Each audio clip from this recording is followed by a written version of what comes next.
at the Canal Court Hotel. My apologies to you there for the technical imperfections at the start of the piece.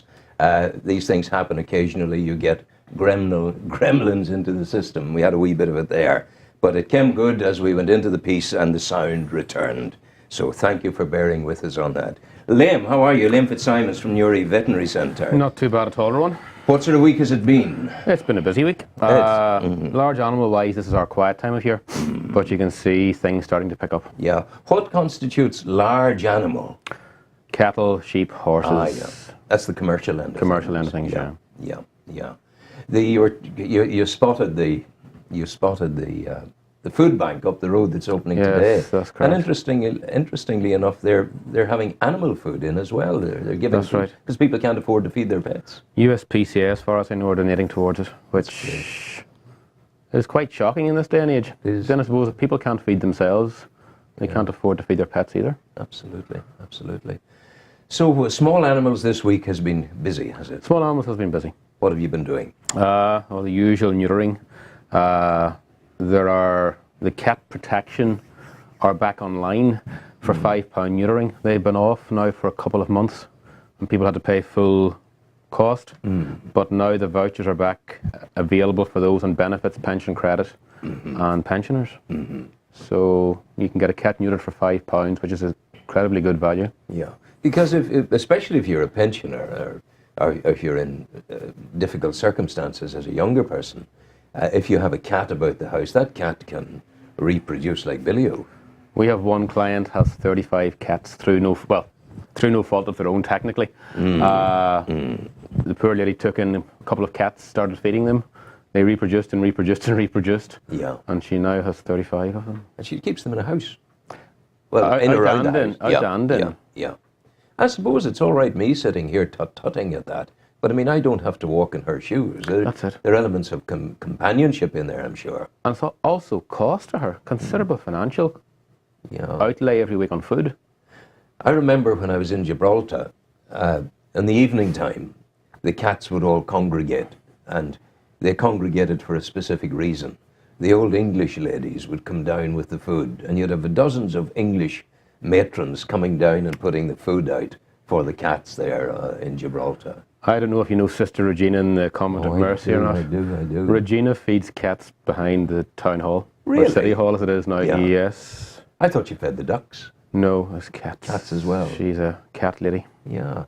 But I mean, I'm not sure that cats... maybe we're into areas of animal cruelty here, but if I go along with what I'm thinking, I don't think cats need to be fed. By their very nature, they're hunters and they can find. They are hunters, but the problem is that if you have a high population of cats, there's nothing to hunt. Yeah, it's all taken out. It's all taken. Yeah. But definitely they will.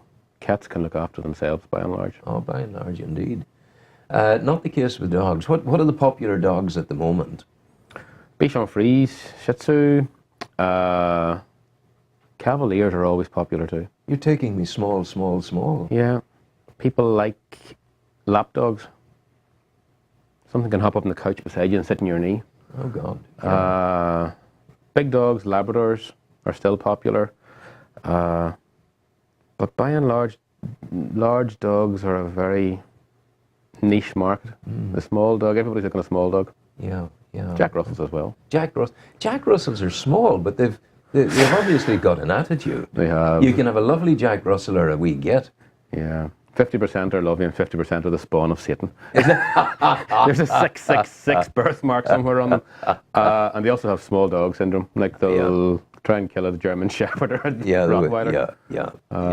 But great pets. They have a bad reputation. I think it's undeserved. That's how the dog's brought up, but they definitely have attitude. And intelligence. And make good companions, in my opinion. How busy are you at the moment in the general run of things as we head into we're through the Halloween and now into the Christmas period? It's picking up. We're starting to get busier now. We were quiet enough there for a couple of weeks. Whether it was back to school or what, I don't know. But people are coming up to Christmas. There's a serious rush on for vaccinations and whatever else. People buying dogs, maybe, for new dogs. People do. They still tend to buy dogs for Christmas. And as I say, puppy farmers are out there. So be aware if you are buying a dog, you want to see the mother. Use your eyes and your ears. You want to ideally buy it from a family or a reputable breeder. If the mother's not socialised, she'll be scared of you. She'll lie at the back of the pen or wherever. If she is socialised, she'll come up to greet you. And also, if you're spending big money, you want kennel club papers. A lot of people will come in. There are umpteen different pedigrees you can download off the internet. Yeah. And people are spending £300, £400, £500 in dogs that are purebred. And some might say are pedigree, but they're not kennel club registered. Yeah. Why is it important to be kennel club registered? The kennel club will only register 1 litter of pups per year per bitch. Yeah. Which means that a lot of puppy farmers will breed the bitch every cycle, which is normally twice a year, which means the poor dog is producing a litter of 7, 8, 9, 10 to 12 pups twice a year, whereas the kennel club will only allow 1 litter to be registered. However, puppy farmers are cute. They will register 1 litter, and the next litter they won't register. And that's the one they sell. They download And they'll sell some sort of paper off the internet. Yeah. That's appalling. That's appalling. The business of puppy farming, it is quite legal, of course. It is legal. Cruelty is defined. The definition of cruelty is strange.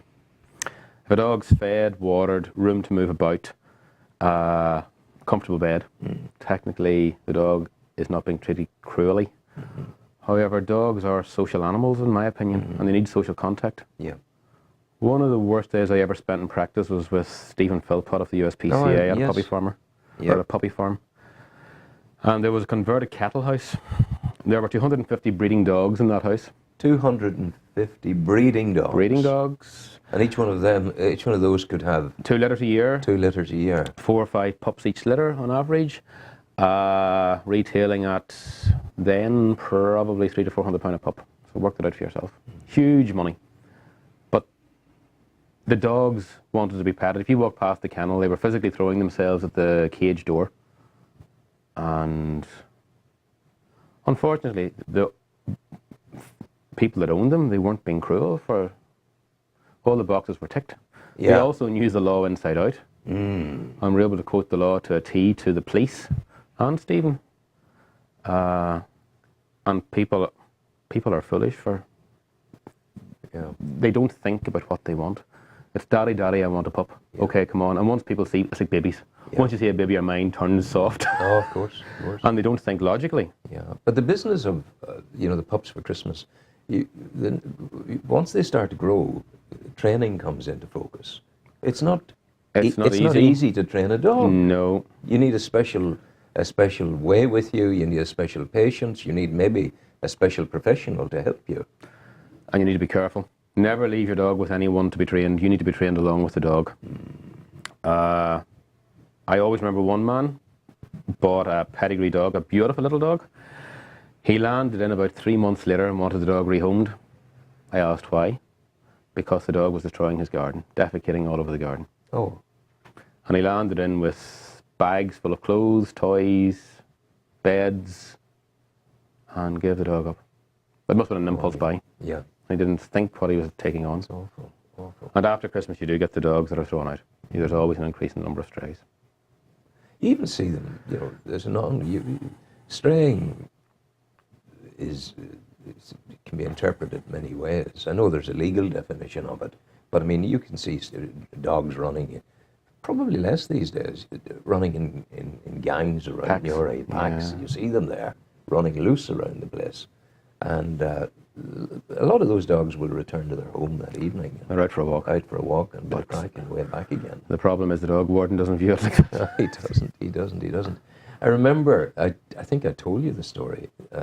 I was coming out of my home at 4:30 in the morning to come here. And the most beautiful boxer in the world ran up to me. And he just came, he was going nowhere else, straight to me. And he's about 18 months old at most, maybe 14 months. Did he run around you or run through you? Yeah, that's the boxer, yeah. Oh, he came up and he settled and said, right, in you get. There was only one thing to do. And I had his number was on his, he was called Harvey. And I didn't know whether Harvey was the name of the owner or the name of the dog.